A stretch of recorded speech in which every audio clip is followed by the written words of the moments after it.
Hace más de 2000 años, un filósofo griego escribió sobre algo que cambiaría para siempre nuestra percepción del pasado. No era una historia común. No era un mito cualquiera. Era el relato de una civilización tan avanzada, tan poderosa, tan magnífica, que desapareció en un solo día y una sola noche. Su nombre resuena a través de los siglos como un susurro imposible. Atlantis. ¿Fue real? ¿Existió realmente un imperio que dominó los mares cuando el resto del mundo apenas conocía la agricultura? ¿O es simplemente la fantasía más elaborada de la historia de la humanidad? Hoy vamos a adentrarnos en el abismo más profundo del misterio arqueológico. Vamos a explorar evidencias que los científicos no pueden explicar, coincidencias que desafían la lógica, y descubrimientos recientes que han reabierto un caso que muchos daban por cerrado.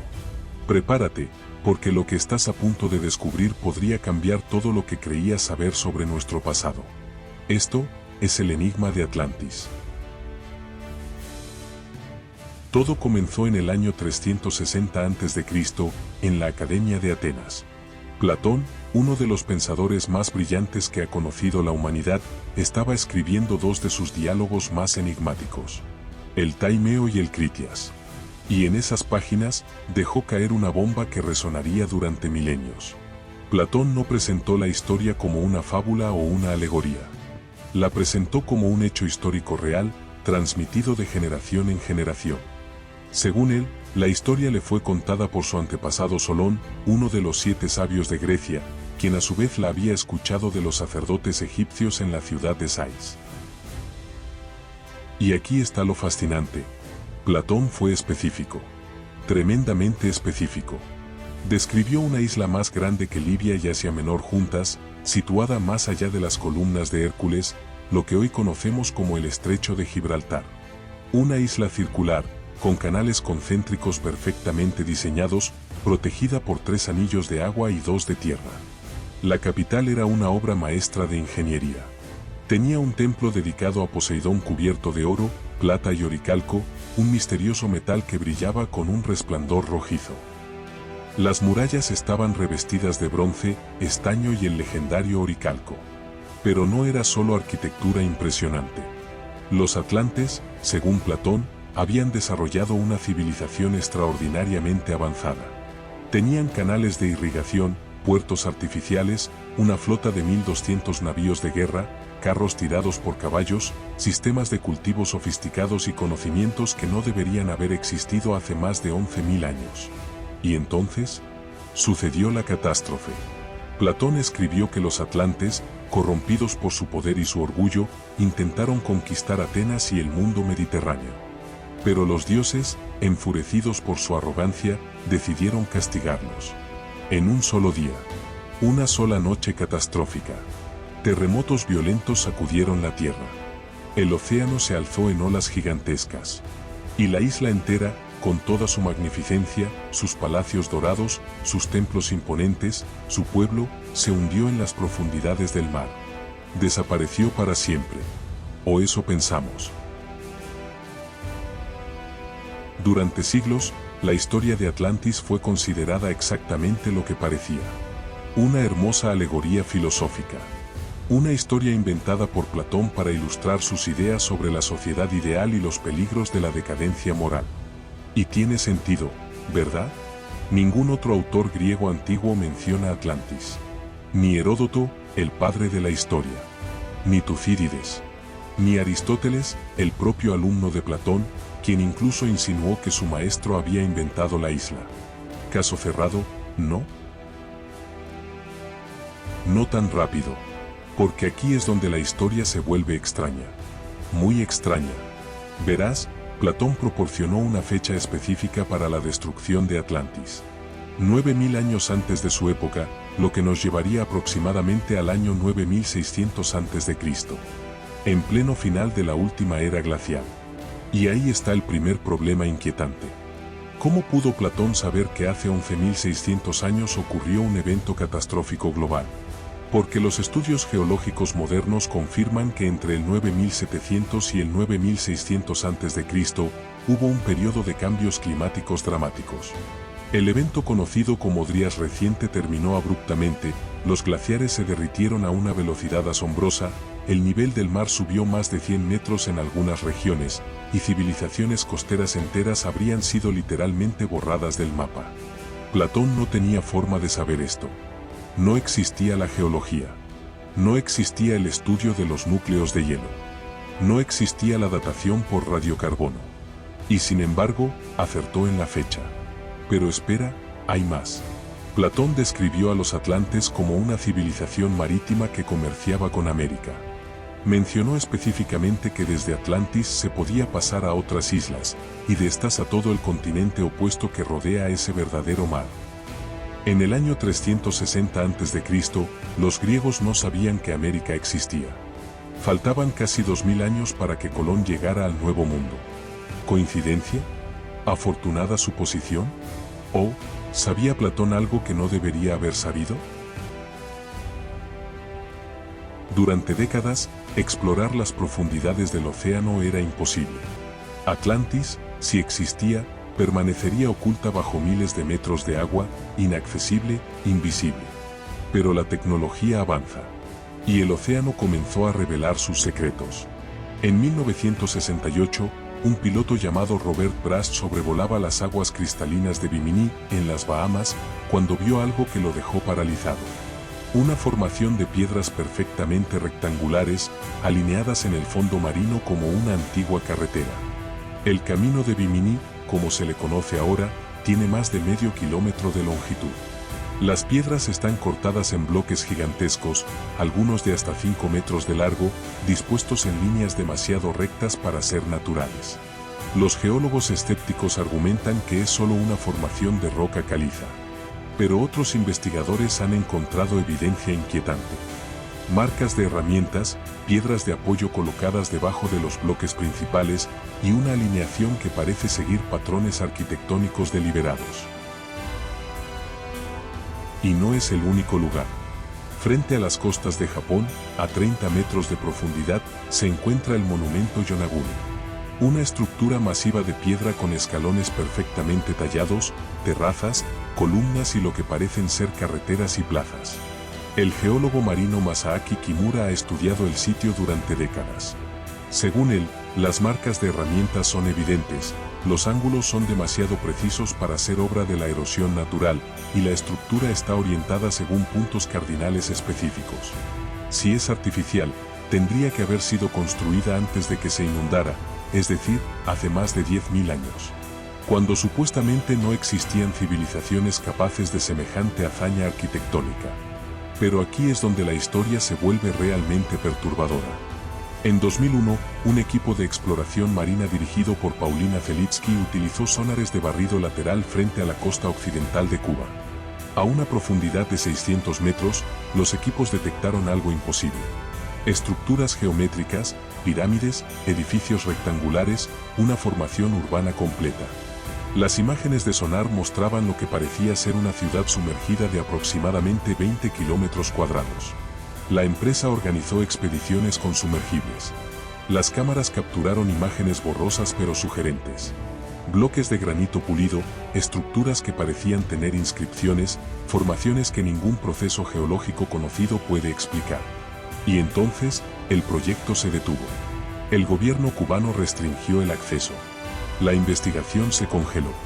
Las imágenes desaparecieron de la circulación pública. ¿Qué encontraron realmente allí abajo? Platón mencionó un metal específico al describir Atlantis. El oricalco. Lo describió como un metal precioso, solo superado por el oro en valor, que brillaba con un resplandor rojizo y cubría las murallas de la ciudad perdida. Durante siglos, se asumió que el oricalco era puramente mitológico. Un metal de fantasía inventado para hacer la historia más exótica. Hasta el año 2015. Un equipo de arqueólogos submarinos exploraba un naufragio del siglo VI a.C. frente a las costas de Sicilia, cerca de la antigua ciudad portuaria de Gela. Y en el lecho marino, entre las ruinas del barco, encontraron 39 lingotes de un extraño metal. Cuando los analizaron en el laboratorio, el resultado fue asombroso. Una aleación de cobre, zinc, níquel, plomo y hierro que producía un color dorado rojizo cuando se pulía. Una aleación que coincidía exactamente con las descripciones antiguas del oricalco. El metal era real. Pero aquí está el verdadero enigma. El barco naufragó hace 2500 años, transportando este metal hacia o desde algún lugar. ¿De dónde venía? ¿Quién lo fabricaba? ¿Y por qué esta aleación específica, mencionada solo en la historia de Atlantis, apareció en un naufragio antiguo exactamente donde Platón dijo que se encontraba la civilización perdida? El director de la excavación, Sebastián Otusa, declaró que el descubrimiento podría proporcionar información preciosa sobre la tecnología metalúrgica de la antigüedad. Pero también dijo algo más inquietante. Esto podría cambiar nuestra comprensión del comercio en el mundo antiguo y de las historias que hemos descartado como mitos. Ahora bien, incluso si Atlantis fue real, incluso si existió una civilización avanzada hace más de 11.000 años, ¿qué prueba tenemos de su influencia global? Aquí es donde las cosas se vuelven verdaderamente inexplicables. Las pirámides. Egipto tiene pirámides. México tiene pirámides. Perú tiene pirámides. China tiene pirámides. Indonesia, Sudán, Bosnia, pirámides por todas partes. Culturas que supuestamente nunca tuvieron contacto entre sí, separadas por océanos enteros, construyeron las mismas estructuras monumentales. ¿Por qué? La explicación oficial es la convergencia evolutiva. Diferentes culturas llegaron independientemente a las mismas soluciones arquitectónicas porque la forma piramidal es estable y natural. De acuerdo. Suena razonable. Excepto que no solo construyeron pirámides con las mismas proporciones matemáticas, con la misma orientación astronómica, con técnicas de construcción megalíticas similares, con bloques de piedra de cientos de toneladas, cortados y transportados de formas que nuestros ingenieros modernos todavía luchan por explicar. En Baalbek, Líbano, hay bloques de piedra que pesan más de 800 toneladas. Nuestras grúas más potentes pueden levantar 500 toneladas como máximo. En Pumapunku, Bolivia, hay bloques de andesita cortados con una precisión de milímetros, con ángulos de 90 grados perfectos y superficies pulidas como espejos. Para lograr esa precisión en andesita, una de las piedras más duras del mundo, necesitarías herramientas de diamante industrial. Y luego están los mapas. En 1513, el almirante otomano Piri Reis creó un mapa del mundo que incluía la costa de la Antártida. No la Antártida cubierta de hielo que conocemos hoy, sino su costa real, con montañas, valles y ríos. El problema: la Antártida no fue descubierta oficialmente hasta 1820, 307 años después. Y la costa que dibujó Piri Reis no ha estado libre de hielo en los últimos 6.000 años. Cuando le preguntaron cómo obtuvo la información, Piri Reis explicó que había consultado mapas antiguos, algunos de los cuales databan de la época de Alejandro Magno o incluso antes. ¿Mapas de quién? ¿Quién cartografió la Antártida hace miles de años, cuando estaba libre de hielo? En 2012, un equipo de genetistas hizo un descubrimiento que sacudió los cimientos de la antropología tradicional. Analizando el ADN de poblaciones nativas americanas, encontraron algo extraordinario, un haplogrupo genético llamado X, que existe en Europa, el Medio Oriente, y de repente, sin explicación aparente, aparece en tribus nativas de América del Norte. Este haplogrupo X no se encuentra en Siberia, la ruta migratoria aceptada por la que los humanos llegaron a América. No está en Asia Oriental. No hay rastro de él en el puente de tierra de Beringia que supuestamente cruzaron los primeros americanos. Simplemente aparece en América, como si alguien hubiera cruzado el Atlántico hace miles de años. Y hay más. Análisis lingüísticos han encontrado similitudes inquietantes entre lenguas separadas por océanos. Palabras para conceptos específicos, estructuras gramaticales, sonidos fonéticos que no deberían existir en ambos lados del mundo antiguo. El investigador Gene Matlock documentó más de 300 palabras en náhuatl, el idioma de los aztecas, que tienen raíces sorprendentemente similares al sánscrito antiguo. Palabras para deidades, conceptos religiosos, objetos sagrados. ¿Coincidencia? ¿O el eco de una civilización madre que influyó en ambas culturas hace milenios? Entonces, si Atlantis fue real, ¿dónde está? Esta pregunta ha obsesionado a investigadores durante siglos, y las teorías son tan numerosas como fascinantes. Teoría 1. El Atlántico. La ubicación más obvia según Platón. Más allá de las columnas de Hércules, en medio del océano Atlántico. El problema es que la geología moderna nos dice que no hay, ni ha habido, una masa de tierra significativa hundida allí en los últimos millones de años. Excepto, ¿qué hay de la dorsal mesoatlántica? Una cadena montañosa submarina que emerge ocasionalmente en islas como las Azores. ¿Pudieron estas islas haber sido mucho más grandes hace 12.000 años? Teoría 2. Santorini. En el año 1600 a.C., la isla de Santorini, en el mar Egeo, explotó en una de las erupciones volcánicas más catastróficas de la historia humana. La civilización minoica, increíblemente avanzada para su época, fue devastada. Las similitudes con la descripción de Atlantis son sorprendentes. Una isla circular, una civilización marítima sofisticada, destruida en una catástrofe volcánica. El problema: la cronología no coincide. Platón dijo 9.000 años antes de su tiempo, no 1.500. Teoría 3. La Antártida. ¿Y si Atlantis no se hundió, sino que se congeló? El investigador Charles Abbott propuso que la Antártida estuvo ubicada en una zona más templada hace 12.000 años, antes de un desplazamiento de la corteza terrestre. Mapas antiguos parecen mostrar la costa antártica libre de hielo.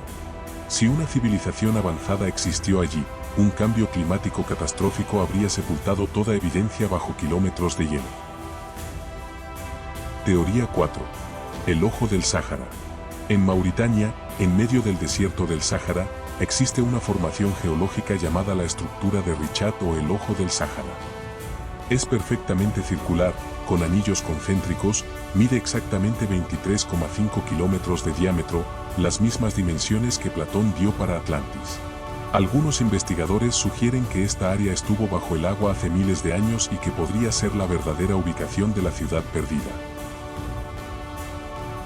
Cada teoría tiene evidencia. Cada teoría tiene problemas. Y esa es precisamente la razón por la que el misterio perdura. Aquí es donde debemos hacer una pregunta incómoda. ¿Y si ya encontramos Atlantis, pero no nos lo dijeron? Suena a teoría de conspiración, lo sé. Pero consideremos los hechos. La ciudad submarina frente a Cuba. Investigación detenida, acceso restringido, imágenes desaparecidas. Las excavaciones en el Ojo del Sáhara. Repetidamente bloqueadas por el gobierno de Mauritania, sin explicación oficial. Múltiples expediciones a las Azores en busca de estructuras submarinas. Financiación cortada misteriosamente, resultados nunca publicados. ¿Por qué? Algunos sugieren que el descubrimiento de una civilización avanzada prediluviana desestabilizaría la narrativa histórica establecida. Cambiaría libros de texto. Obligaría a reescribir la historia de la humanidad. Cuestionaría autoridad académica. Otros van más allá. Sugieren que si Atlantis poseía tecnología avanzada, tecnología que aún no entendemos, revelar su existencia podría tener implicaciones geopolíticas. Imagine encontrar tecnología de 10.000 años de antigüedad que funciona con principios que la física moderna apenas comprende. ¿Qué gobierno querría compartir eso? No estoy diciendo que crea en un encubrimiento masivo. Pero las preguntas persisten. El silencio es ensordecedor. Y en una era de transparencia y tecnología, ¿por qué algunas de las zonas oceánicas más intrigantes permanecen inexploradas, inaccesibles? Entonces, ¿qué sabemos con certeza? Sabemos que Platón escribió sobre Atlantis con un nivel de detalle extraordinario. Sabemos que su cronología coincide inexplicablemente con un evento catastrófico global real. Sabemos que existen estructuras submarinas que no deberían estar ahí. Sabemos que el oricalco era real. Sabemos que civilizaciones antiguas sin contacto aparente compartían conocimientos avanzados. Y sabemos que todavía hay 95% del océano sin explorar. Atlantis representa algo más que una ciudad perdida. Representa la posibilidad de que nuestra historia sea mucho más compleja, mucho más misteriosa de lo que nos enseñaron. Representa la idea de que civilizaciones anteriores alcanzaron alturas que apenas estamos comenzando a comprender. Quizás nunca encontremos las ruinas doradas que describió Platón. Quizás el océano guardará sus secretos para siempre. O quizás, en algún lugar bajo las olas, en alguna fosa oceánica inexplorada, en alguna caverna submarina oculta. Las columnas de Atlantis todavía se alzan en la oscuridad. esperando. Esta ha sido nuestra inmersión en el enigma de Atlantis. Pero la historia no termina aquí. Quiero saber qué piensas tú. ¿Crees que Atlantis fue real? ¿Dónde crees que podría estar? ¿Qué teoría te parece más convincente? Déjame tu opinión en los comentarios. Si este vídeo te ha dejado con más preguntas que respuestas, si te ha hecho ver el mundo antiguo con otros ojos, regálame un like. Y si quieres más enigmas históricos, más secretos olvidados, más verdades ocultas en las sombras del tiempo, suscríbete al canal y activa la campanita. Recuerda, la verdad está ahí fuera. A veces, solo necesitas saber dónde buscar. Nos vemos en el próximo misterio.